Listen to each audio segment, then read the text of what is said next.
After saving his daughter's life, a rich man asks a beggar woman to be his bride for an hour at his ex-wife's wedding. But when the beggar woman arrives at the party, everyone is stunned. The cell phone woke up at 6 in the morning, interrupting David's light and restless sleep. He sighed as he stood up, already focused on the challenges that awaited him that day. The routine always seemed hectic, and he had no time to waste. After a quick shower, he went to the next room, where Evelyn, his 7-year-old daughter, was still sleeping peacefully. David approached and gently stroked her hair. He whispered in a soft voice, trying not to scare her. "Evelyn, love, it's time to wake up. We have a whole day ahead of us. Come on, we can't be late for school." Evelyn rubbed her eyes lazily, still immersed in the comfort of the duvet. "Can I stay just 5 more minutes?" he asked, with a reluctant expression. "And I don't want cereal for breakfast, okay? Oh, and I don't want to go to your office after school either. It's so boring."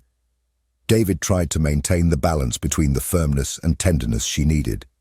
"There's no cereal today. I made toast with your favorite jam," he replied with a smile. "And as for the office, Jennifer, my secretary, will take care of you after school.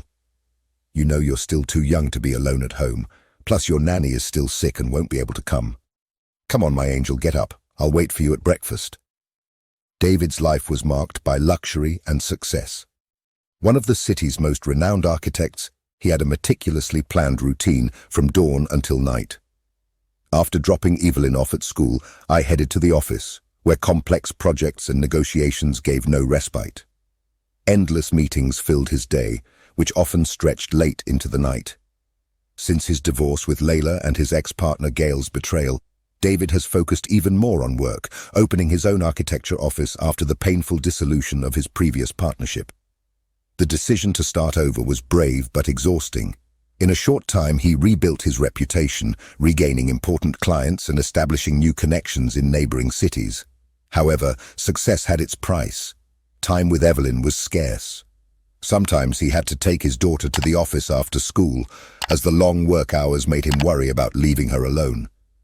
Even so, the corporate environment never pleased her. One day, Jennifer brought the girl after ballet class, and Evelyn sat in her father's room with her arms crossed and a bored expression. "I don't like being here, Daddy. It's all so boring," he complained. "Can I call Mom and ask to come to her house? Will you pick me up later?" Evelyn's question brought a heavy silence to the room, and David sighed deeply. "Of course you can call, my love," he replied with a tone that mixed frustration and understanding. "She is your mother, after all. But I think maybe I don't have time for you right now. She's always busy with other important things." Evelyn shook her head, her eyes filled with sadness. He took out his cell phone and dialed his mother's number. "Hi, Mom," I said, trying to sound excited. "I called you because I haven't heard your voice in a while. Can we go for ice cream, or can I come to your house? I am feeling homesick." There was a pause before Layla responded, her voice tense and somewhat nervous.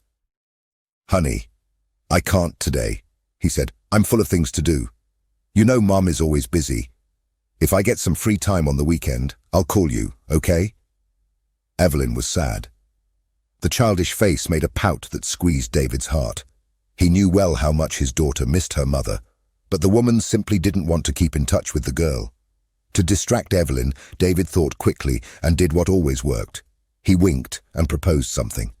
"How about a break from work?" he suggested with an excited smile. "Let's eat a giant ice cream with 3 scoops covered in chocolate, strawberries, and sprinkles. What do you think?" Evelyn's eyes sparkled with joy, and a big smile lit up her face. The sadness from before evaporated like magic, and soon she was chatting happily about school. After devouring the family-sized ice cream, Evelyn felt renewed. He took out his notebook and started doing his homework, while David tried to enjoy the moment of peace. However, he soon had to leave for an important meeting. Before leaving, he stopped for a moment at the door of the room. The smile returned when he saw Evelyn asleep on the couch, wrapped in a pile of blankets. David went into the kitchen, made himself a strong coffee, and settled into his favorite leather chair. For a moment, he closed his eyes and let his thoughts flow.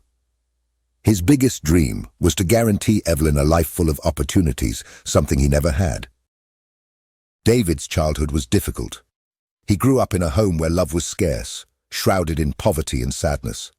The father, absent, was sinking into alcohol, while the mother, overwhelmed with work and frustrations, was unable to offer affection or encouragement. Even in the midst of this reality, David had a brilliant mind and a natural talent for design and architecture. At school, he particularly excelled in subjects that required creativity and advanced thinking. His teachers saw enormous potential in him and often praised him for his dedication. Since I was little, I loved drawing. His imagination flowed onto paper, creating innovative architectural designs with a passion that seemed innate. But when he revealed to his mother his desire to be an architect, the reaction was discouraging. "Architecture? Who do you think you are? This is pure fantasy," she said with a skeptical look. "You'll never make a living from these drawings. Better to think about something practical, like being a doctor or a lawyer."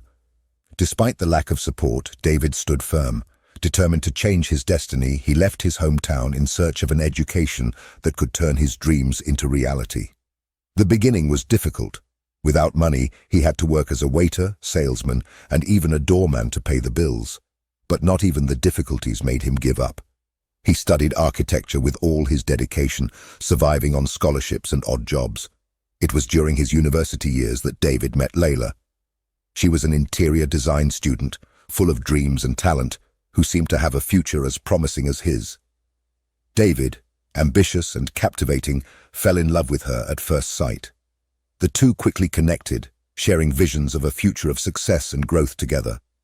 After graduation, the couple married and opened an architecture firm. The business prospered, driven by David's innovative ideas and Layla's impeccable aesthetic touch. But since life is never perfect, the fast pace of work and the demands of family life began to take a toll on them. Layla felt that David's attention was decreasing, especially after Evelyn's birth. The responsibilities multiplied, and she began to feel neglected and lacking in affection. Feeling increasingly disconnected, Layla made a decision that would change everything. She left the office she had built alongside David.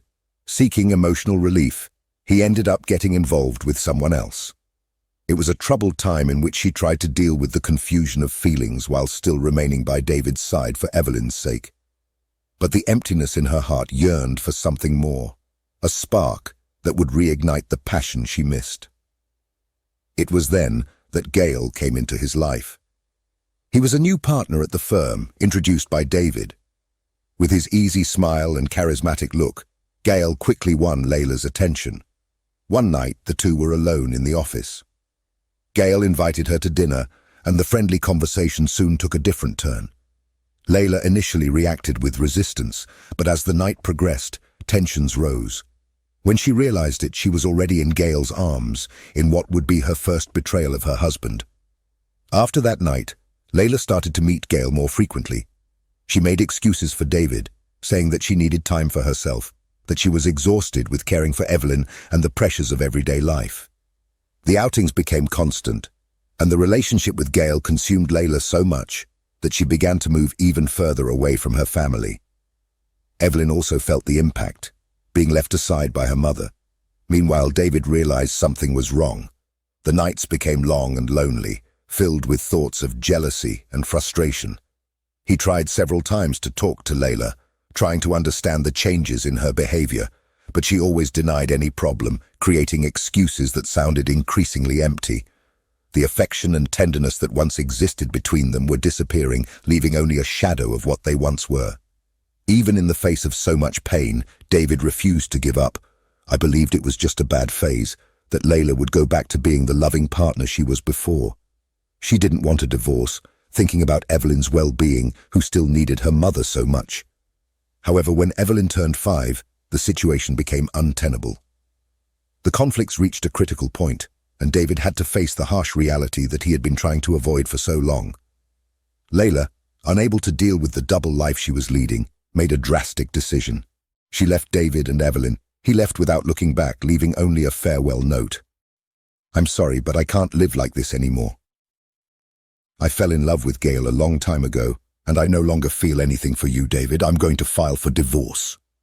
The words ripped through like a blade. David, devastated by the betrayal and Layla's sudden departure, felt the world crumble around him. How would she explain to Evelyn that her mother was gone, especially to be with someone who worked alongside them every day. The nights were the worst. David lay awake, trying to find the strength to comfort his daughter, even though his own heart was in pieces.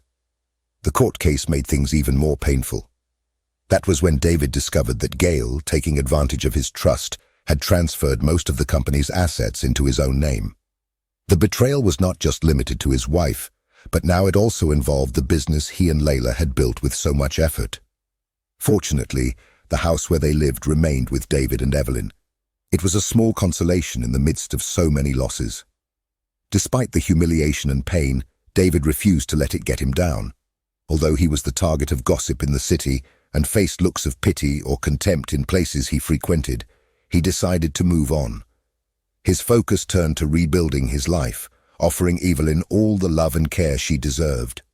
Determined, David would not let the situation define who he was. David found the strength to move forward by focusing on his passion for sustainable architecture. It was a project that I had put aside, but now seemed like a chance for a new beginning.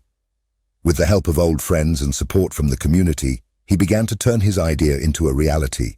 The new Sustainable Architecture Office has become a beacon of hope, not only for him, but for the city.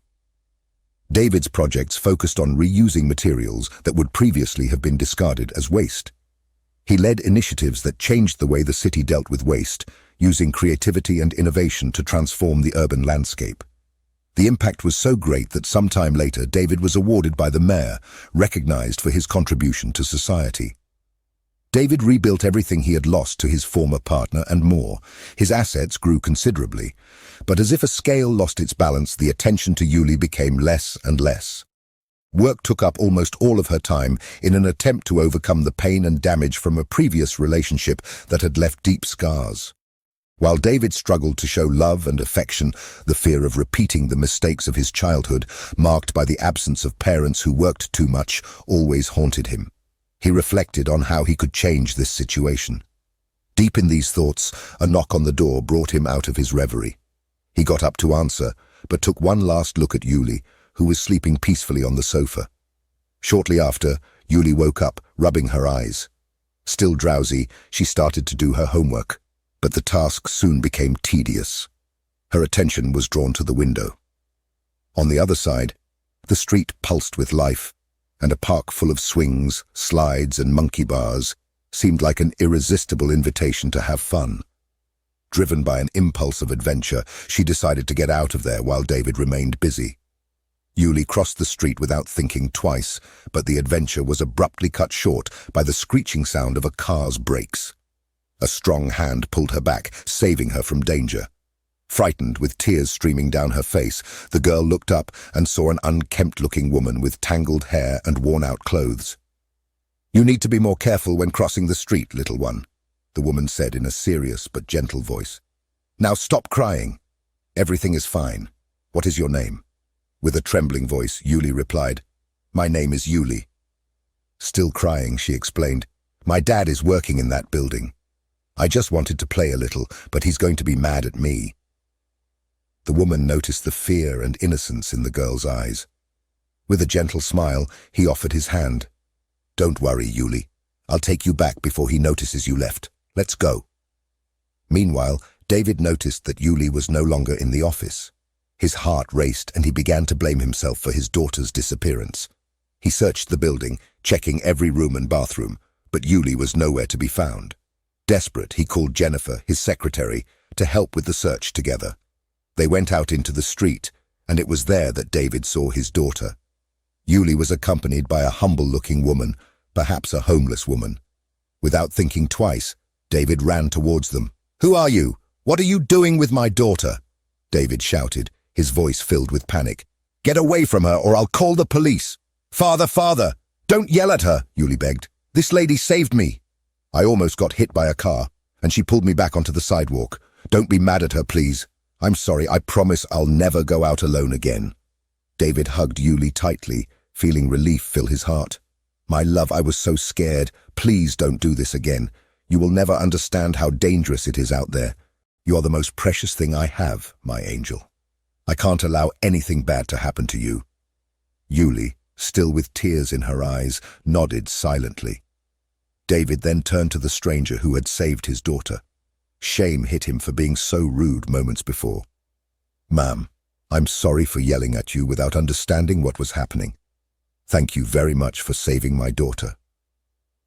I walked away from the office for a moment, and when I came back, she was no longer there. "I am eternally grateful for your help." David pulled out his wallet, trying to offer some bills as a thank you. "Accept this, please. I want to give back in some way." The woman, however, shook her head and refused. "No, young man. I don't need your money, but I appreciate it. I did this with all my heart, and I don't expect anything in return." She paused, her eyes full of sadness. "If you really want to help me, I would like a chance at work. Yes, that would be a real reward. I'm willing to do anything. I just want to start a new life, you know? I can't live like this anymore." David looked at the woman for a moment, absorbing her words. He then called Jennifer, his secretary, and whispered, "What if we hired you? With the workload increasing, it would be good to have someone else available. What do you think?" Jennifer frowned and muttered, "You're the boss, so we'll do whatever you want. But I don't really like that idea. What if she steals or gets involved with drugs? I don't trust her." David sighed but remained determined. "We're going to give it a chance, at least for a month or two on an experimental basis. If it doesn't work out, we make another decision. My daughter deserves this chance, Jennifer." With the decision made, he turned to the woman. "What is your name? Do you have any documents?" "My name is Stella," she replied, hope in her voice. "Yes, I have my identification here. Thank you very much for the opportunity. That's all I need to start over. I'm ready to work and dedicate myself to the fullest." David smiled, finally feeling lighter. "Nice to meet you, Stella. I'm David, the chief architect of this architecture and sustainability firm. You will start tomorrow at 8 a.m. Jennifer will explain everything to you and supervise your work." Stella started her new job at David's architectural office. She arrived excited, willing to do her best as an assistant, always polite and dressed impeccably. At the end of the first month, with his salary in his account, he made some changes. He bought new clothes, cut his hair, and even managed to rent a small room. All of this was his way of showing gratitude for that opportunity to start over. Over time, Stella began to get closer to David's daughter, little Evelyn. The two developed a special bond. Evelyn shared her joys and also some difficulties, and Stella listened with affection, feeling increasingly part of that new routine.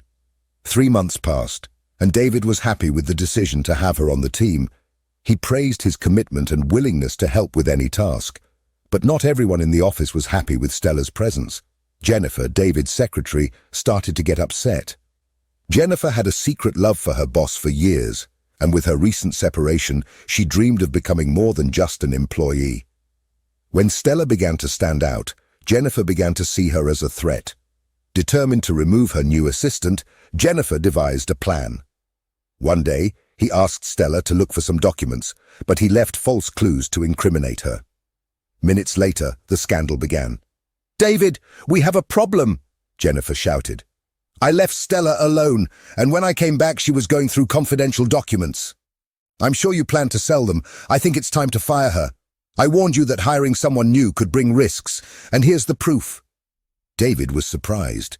He called Stella to talk, and she defended herself firmly. "I didn't do anything wrong. I would never touch something I shouldn't. If you don't trust me, I'd rather leave than be unfairly accused." She looked David in the eyes, and with conviction added, "But I don't want to be arrested for something I didn't do." David hesitated, but something about Stella's sincerity touched him. "I'll look into it," he assured. While Jennifer, frustrated that her plan hadn't worked, walked away angrily, Evelyn, who had seen everything, approached her father.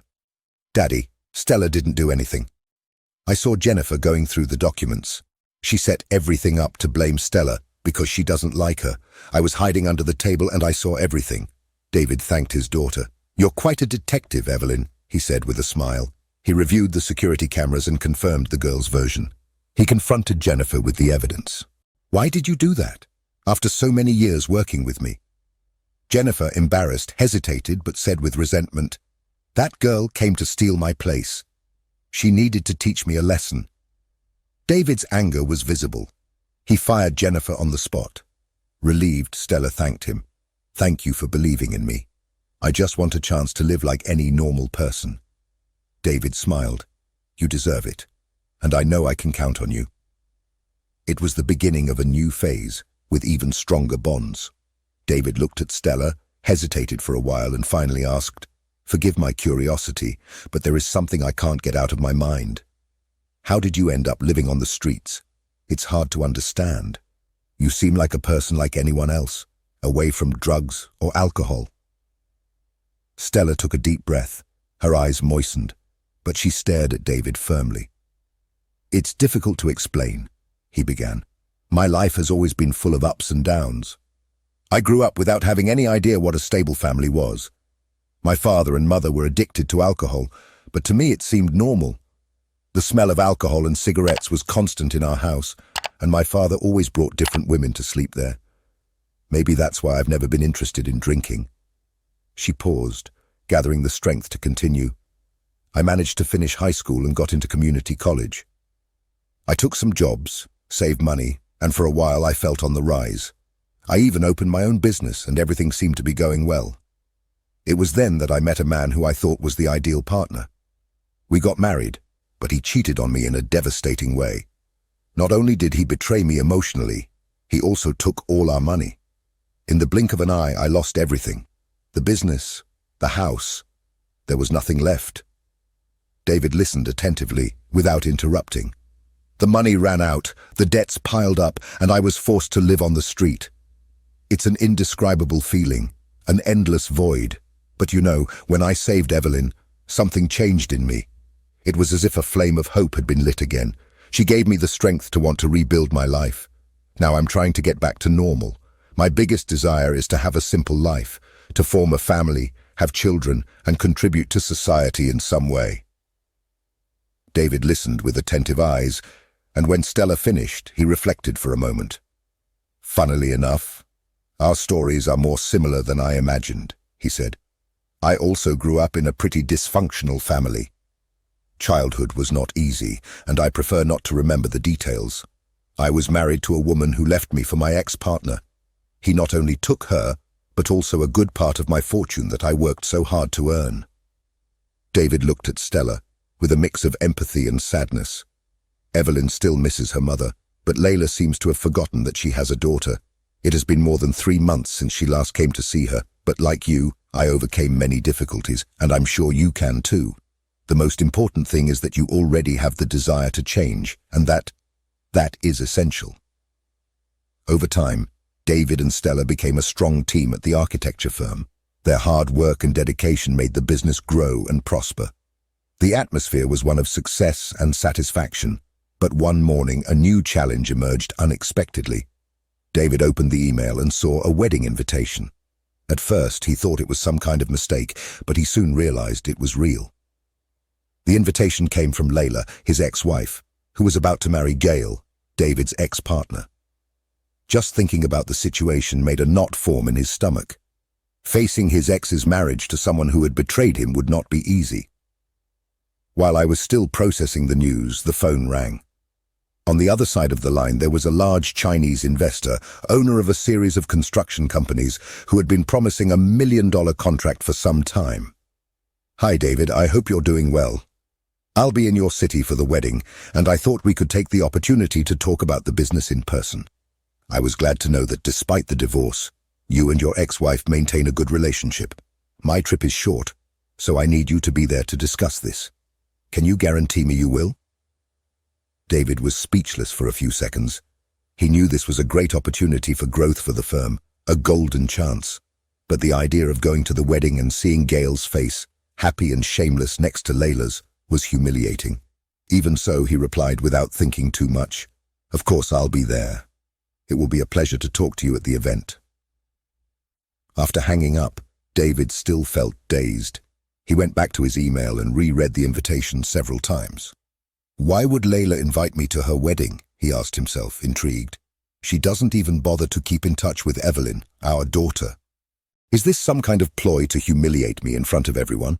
Or who knows, she really wants to improve our communication and make peace. David began to suspect that Layla might be behind the meeting with the investor. She knows me well, he thought. You know I would never turn down an important meeting, especially with such a promising investor. The frustration and discomfort were still great, but David realized he couldn't let this opportunity pass by.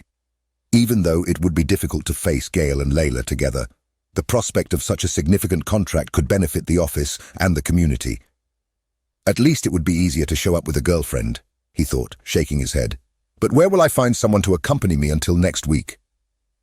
The next day, David woke up with the feeling that the only way out of his complicated situation was to ask Stella for help. She, of all people, would probably be the only one willing to help him. When Stella entered the office, the tension was palpable. David, trying to hide his nervousness, greeted her with a shy smile.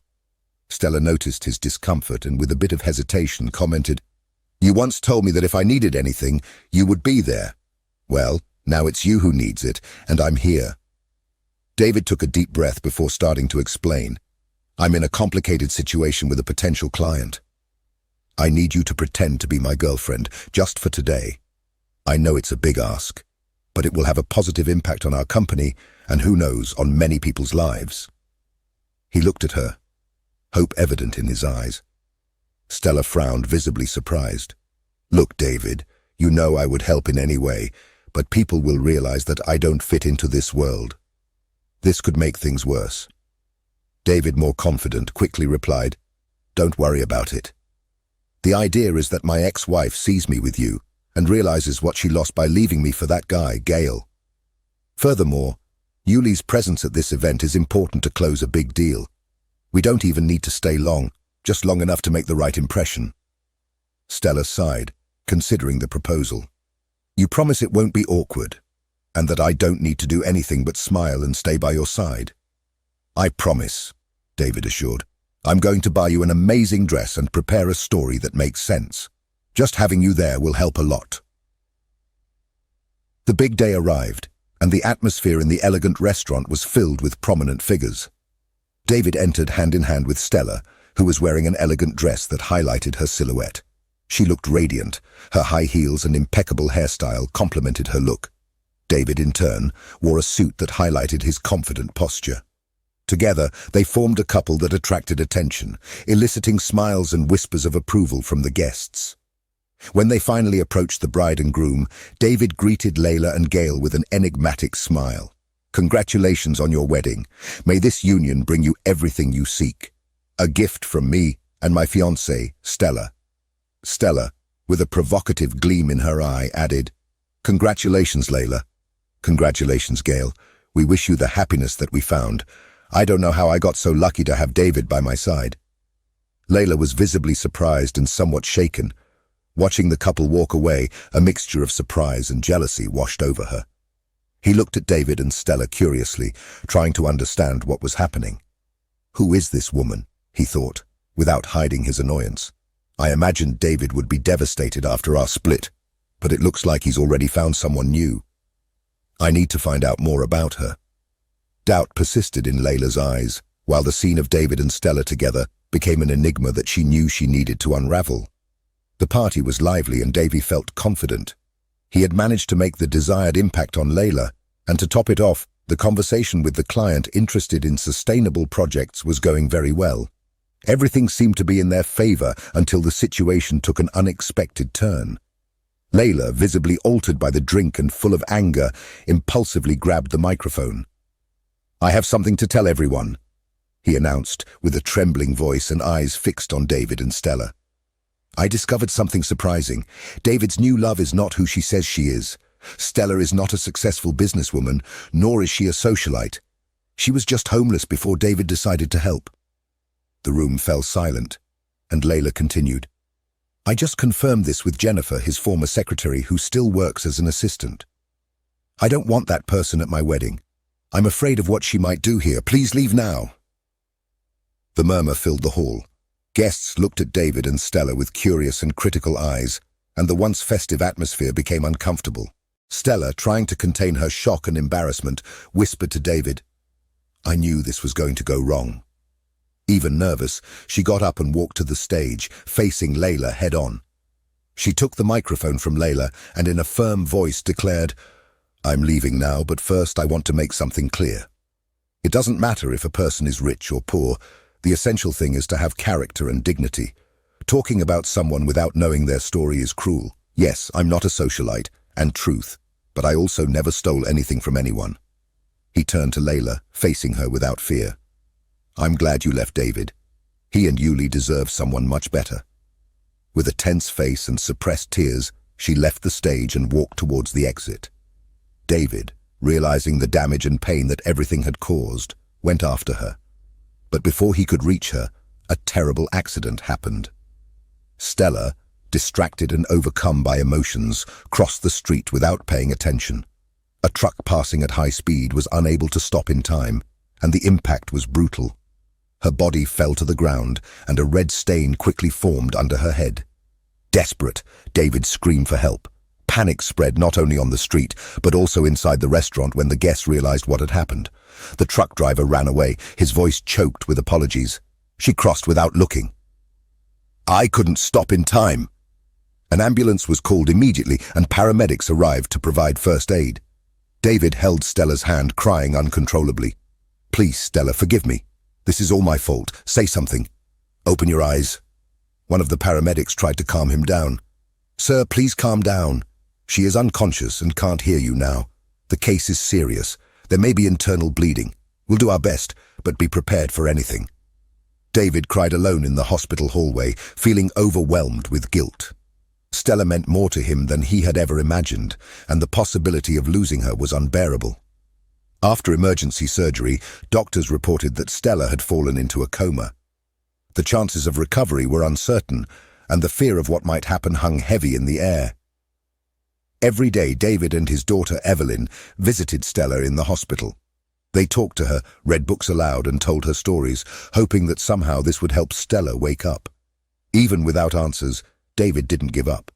He held her hand, murmuring promises of a better future, and Evelyn, with her innocent heart, prayed silently. A few days after the event that destroyed Layla's marriage, an unexpected visitor appeared in David's office. It was Peter, the client he was trying to impress at the wedding. Peter looked troubled, with a deep look of concern. "David, I need to talk to you, but I don't know if you'll believe me. What I have to tell you is unbelievable." David, still shaken by recent events, was confused but curious. "What do you mean?" he asked. Peter took a sip of water, trying to compose himself. "The woman who was with you at the wedding, Stella. She is identical to my deceased daughter, Eleanor." David was perplexed. Peter took a deep breath and continued. "My wife and I got married young. We really wanted to have children, but Anne had health problems that prevented her from getting pregnant. Our only hope was adoption or a surrogate mother. Then we met a midwifery professor who introduced us to a young woman named Cora. She agreed to be our surrogate mother, as she desperately needed money to care for her sick son." He went on to relate how everything had been arranged. Cora became pregnant, but gave birth prematurely while Peter and his wife were traveling. Upon returning, they received the baby, their daughter Eleanor, from the doctor, who assured them that he had given Cora the agreed payment. The family's happiness was immense, but Eleanor fell ill years later, victim of encephalitis caused by a tick bite, and died. The tragedy destroyed Peter and his wife. David listened, sensing the anguish in Peter's account. Then Peter revealed, "I hired a private detective to investigate because I couldn't accept the coincidence." And the detective discovered something unbelievable. Stella is his relative. She is my biological daughter. Cora had twins. He handed us over to Eleanor and took Stella to her hometown, where her eldest son was seriously ill. After the boy's death, Cora's life fell apart, and Stella grew up in a difficult environment, full of suffering. David was speechless, his heart racing. "How is that possible?" he whispered. Peter, teary-eyed, replied, "It's true, David. And now, after all these years, when I finally find out that Stella is my daughter, she is in a coma, fighting for her life. I am deeply grateful that you are by her side. She needs all the support she can get." David looked at Peter, not knowing how to react. The words he had just heard were still ringing in his head. "Don't worry about what others say. I take care of them. I'm ready to do whatever it takes to help you." Peter's voice was firm, but the concern was evident. David was stunned, trying to understand the gravity of the situation. "I know I'm happy that Stella is your daughter, but I blame myself for convincing her to come to this wedding with me. Now, she could die because of me," David said, the pain in his voice clear. "I want to help her, but I don't know how. The doctors say there's almost no chance. We just have to wait." Peter, without hesitation, replied, "Wait? What do you mean by wait?" David asked, alarmed. "Don't worry," Peter said firmly. "We will do everything possible to save my daughter. I will find the best doctors. She'll be fine, I promise. Now I have a reason to live." He paused, with a look that reflected a mixture of determination and hope. "If I knew her father was waiting for her, I think she would wake up faster." Peter's words left David in shock. Could a father's love change everything? He said goodbye to Peter and rushed to the hospital. Upon arriving at Stella's room, David's heart skipped a beat. There she was, lying in bed with her eyes closed, and the monitors around her were blinking frantically. He walked over, took her cold, lifeless hand and squeezed it tightly. "Stella, please hear my voice. You have to wake up. Your father. Peter recognized you at that wedding and knew immediately that you were his daughter," David said, trying not to let the sadness take over his words. "Do you hear me? Your father is here to help you. He is anxiously waiting for you to get better. He loves you deeply, and I am here too, waiting for you. Not as your boss, not just as a friend, but as someone who considers you the most important and dear person in his life. It was only in the face of this terrible situation that I realized how much you mean to me. Please, Stella, wake up. We're all waiting for you." David felt his heart sink when he saw the silence in the room, but he didn't give up.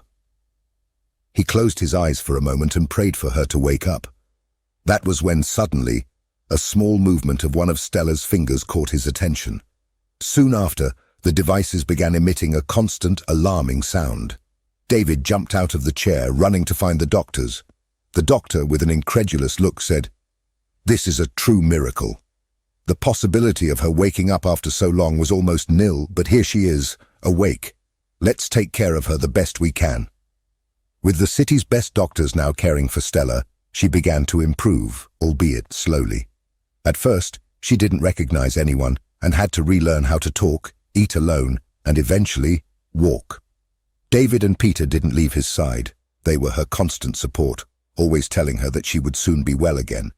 Even little Yuli got involved, drawing for Stella and dreaming of the day when they could talk and walk together again. As Stella's day to leave the hospital approached, she decided to open her heart to David. "During the coma, I found myself floating between two worlds, without pain, without knowing whether I was awake or deeply asleep. But his words about my father, his love for me, it pulled me back. It made me realize that I had a reason to come back, knowing that you were waiting for me. But tell me, were your words just to encourage me to fight, or were you serious? My heart is yours, but I always saw myself as someone small at your side, an architect with a promising future. I thought we would never be more than friends. Please be honest with me now. Don't give me false hope." David looked at her seriously. After a conversation with Yuli, who also supported the idea, he knew it was time to be honest. "Stella, I swear I feel the same way about you, and I swear I won't let you leave my life. Yuli and I need you more than ever. Do you want to be a mother and wife in our family? Let's go straight to our home. What do you think?" Stella couldn't hold back her tears. She was speechless, not believing what she was hearing. Happiness took over her, and the future finally seemed within her reach. Stella hugged David affectionately, and their lips met in a shy kiss. She looked deeply into his eyes, as if she wanted to find confirmation there. And then, the kiss turned into something more, full of passion, emotion, and the feeling that finally everything was falling into place in the right way. What once seemed impossible now became inevitable. They couldn't live without each other. They felt so good together, as if fate had conspired to bring their lives together. But at the same time, Stella knew there was a new phase ahead of her. His meeting with his father was about to happen, and the weight of his entire childhood was still a shadow in his heart. She had grown up believing a lie, unaware of the existence of her real father and living with parents who were not hers. When Peter showed up, it was hard to believe he was really who he said he was. The meeting was at Peter's luxurious mansion, and Stella was dazzled by everything she saw. The immense garden, with shady trees, fountains sparkling in the sun, and marble statues scattered throughout the garden, was a completely new sight for her. I had never imagined that something like this could exist. Suddenly, an elderly woman with a kind look and welcoming smile approached. She wrapped her in a tight hug, saying, "Stella, my daughter, I can't believe I finally found you. You look so much like your sister. Even the little spot under your chin is the same. Forgive us for not being by your side. We were deceived, but now that I found you, I'm grateful we didn't give up." Stella felt enveloped in a welcoming warmth, as if all the weight of her childhood, marked by loneliness, had been softened there, in that embrace. No one had ever hugged her with so much love. She kissed the hands of the woman she called mother and whispered, "I'm so glad I was found, that you didn't give up on me." Before meeting David, Stella's life had been a constant struggle. There were moments when she felt like there was no more reason to continue, when everything seemed too dark. But now, with this new chance, she knew she would do everything possible to make her parents proud. Peter, visibly moved, spoke firmly. "Stella, my daughter, all of this is yours now. Nothing will be the same again. If you decide to live with us and work at one of our companies, a great future awaits you. I will teach you everything, and soon you will be at the head of all our businesses. But I noticed you didn't bring any bags. Aren't you going to stay here?" Stella looked at her father with a smile on her face and replied, "Dad, David and I love each other, and I decided to live with him and Evelyn. They have become an essential part of my life. Don't worry, I will visit you often so we can get to know each other better. I hope you understand." Peter hugged her tightly and said, "I understand, daughter. The decision you made makes me happy because family is the most important thing we have. I know how strong and capable a man David is. He went through a lot and still built everything he has today. He deserves someone by his side like you, and you can be sure you will always be welcome here. The doors to our home will always be open, and we will love meeting our granddaughter and spending time with her." Stella officially settled in at David and Evelyn's house, and from the first day, she felt that her presence was essential there. She felt happier than ever, because she finally had a real mother by her side, someone who supported her and gave her the affection she always wanted. Unlike Layla, Evelyn's mother, Stella was patient, loving, and most of all, she knew how to be the perfect woman for David. She constantly remembered her father Peter's words about being the ideal partner for David. Being by his side at all times, offering unconditional support and love. And so it was. Stella was always by David's side, helping him, offering comfort, listening to his problems, and with an astute eye looking for solutions to everything that arose. David, who previously felt trapped and burdened by Layla, now lived in a light and happy relationship with Stella. He couldn't believe the difference. Layla, in contrast, was never like this. Instead of support, she always demanded from David not only affection, but also money and superficial attention. He began to realize that, during his marriage to her, he was practically a slave to his ex-wife's desires. With Stella, everything was different, and he finally felt free. Stella, grateful for everything that had happened, felt at peace with her decision to follow David's side. She knew her life had changed for the better, especially since Layla was out of the picture. She would no longer have to deal with the pain of her wife's betrayal with her ex-husband. The break was painful, but in the end, it was a freedom he never knew he needed. However, the scandal involving Layla didn't stop there. After the separation, Layla had a bad fight with her new husband Gael at a party where the situation got even more out of control. During the party, Layla, furious, accused Gael of making everyone divert attention from her family to him and said that he had put on a ridiculous show, putting Stella and David in an uncomfortable situation. The atmosphere became tense, and Layla's disappointment turned into a show of despair. She, furious and frustrated, looked for ways to attack Stella, trying to hurt David in every way possible. But what happened was the opposite. Layla's anger caused her to completely lose control of the situation, and she ended up being publicly ridiculed. On the other hand, Stella has become an increasingly admired figure, not only because she is David's new partner, but also because of her position in the family and her bond with Peter, a construction magnate. Together, David and Stella began working on innovative projects that quickly put them in the spotlight, bringing them fame and success. Meanwhile, Layla's life with Gail fell apart. Their marriage, which she imagined to be her fairy tale, quickly deteriorated. Gail, who had fallen in love with Layla, began to question his choices and wondered how he could have been so blind as to get involved with her. The trust between the two broke, and regret took over Gail. He knew that if Layla could betray David and abandon even her own daughter, what would she be capable of doing to him? Their relationship entered a cycle of distrust and resentment until Gail finally made the decision to leave her and start a new life, far from that city that only brought back painful memories. Gail, with his intelligence and charm, soon found a new path and a new companion. He left without looking back, leaving Layla alone. Without anyone's support and with her life sinking into misery, Layla belatedly realized that everything she owned had been the result of the efforts of David and later Gail. Now, with nothing, she found herself destitute, alone, and in complete decline. She deeply regretted her choices, especially for having lost the love of David, who had always genuinely loved her. And now she found herself involved in the shadows of her own past, seeking a redemption that seemed increasingly distant. Layla was determined to win David back. He believed that he was the key to returning to the life he had before, and that became his desperate mission. I spent hours waiting for him near the office, made countless calls, and did everything that could please him, but nothing had any effect. David did not hide his discontent. His irritation grew, and he rejected all attempts at reconciliation.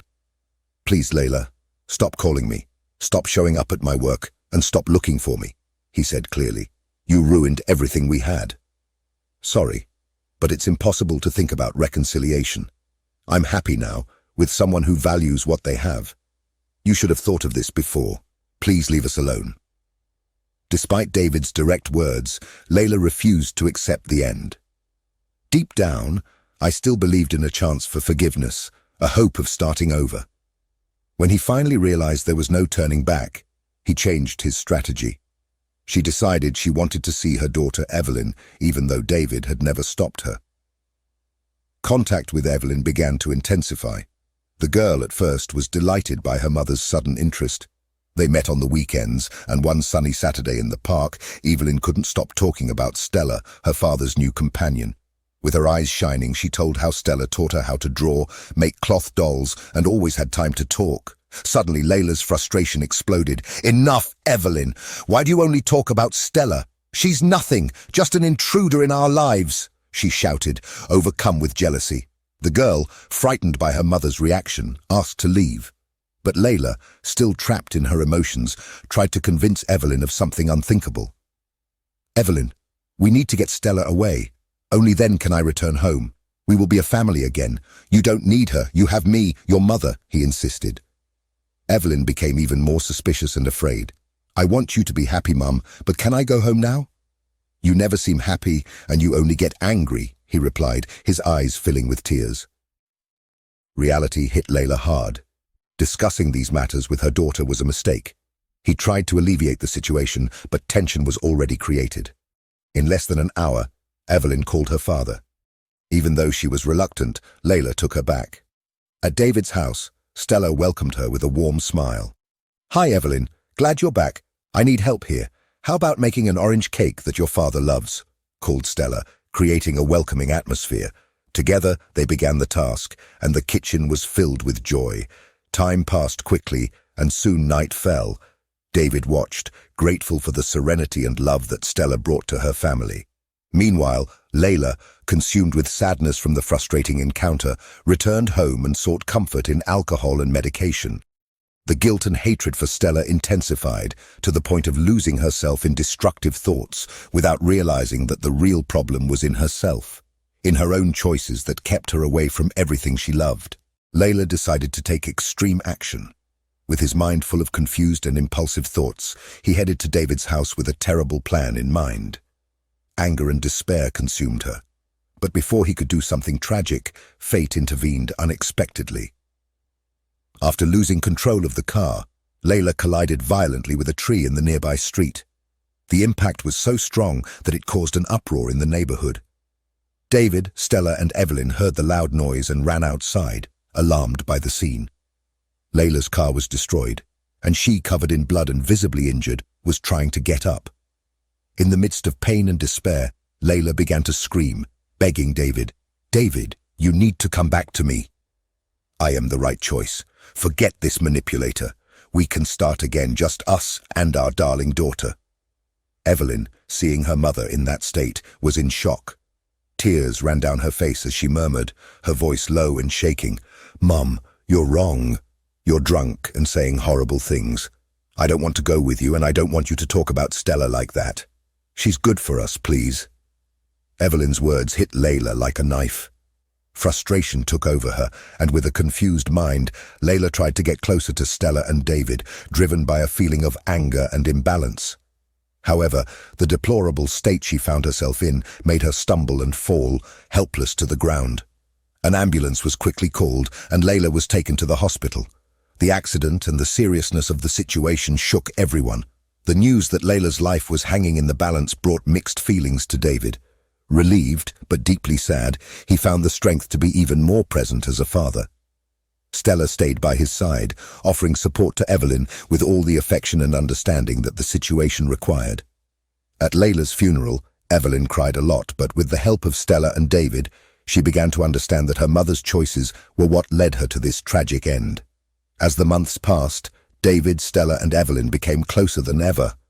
The trio created new bonds, sharing simple and special moments, like watching movie premieres together in the comfort of their home. Evelyn, surrounded by the unconditional love of her father and Stella, managed to recover from her loss and rediscover the joy of living. The family, now stronger and truer, embraced each day with a new perspective of hope. In that house, there was no longer room for grudges or resentment. There was only affection, respect and loyalty between them, forming an unbreakable union. True love, mutual support, and the security of a family that faced pain and came out even stronger prevailed. If you like this story, leave a like and subscribe to the channel. Other exciting stories await you at the end of the video. Just access them.